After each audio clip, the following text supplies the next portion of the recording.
the basic idea of this patch is to make it a little easier to generate some patterns. It's a pretty simple patch. So I'm just going to show it in a quick little video. Click on generate, pick one of the options. One is variables, and then select which modules variables you want to generate a pattern for.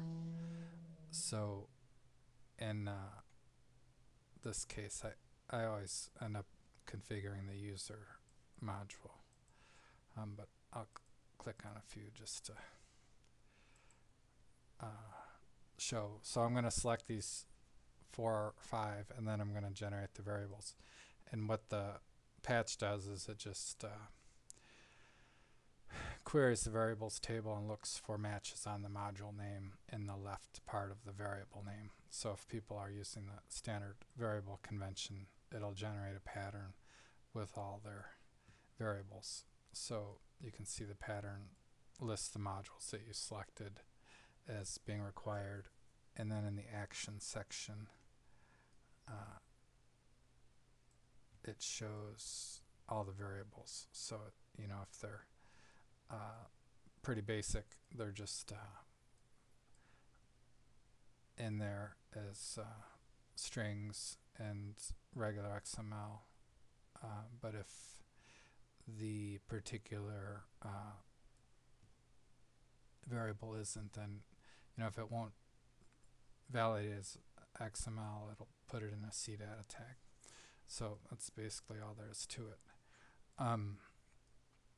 The next one is roles and perms, which is basically for people that use the same roles on different sites. This can be useful to them. So if they're consistent about their roles, this will be useful. If they're not, then probably won't be very useful. So you check the roles you want the permissions from, and then you check the modules you want the permissions from, and then hit submit, and it just uses the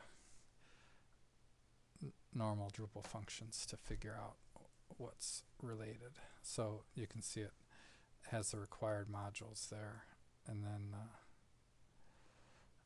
it lists the roles that you selected, and then it goes through for each role. It figures out the permissions that were relevant.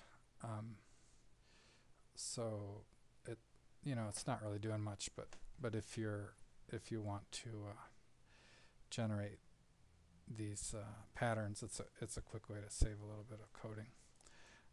And then this last one is just going to be an aggregation of the other two, except that you're running it for a single module.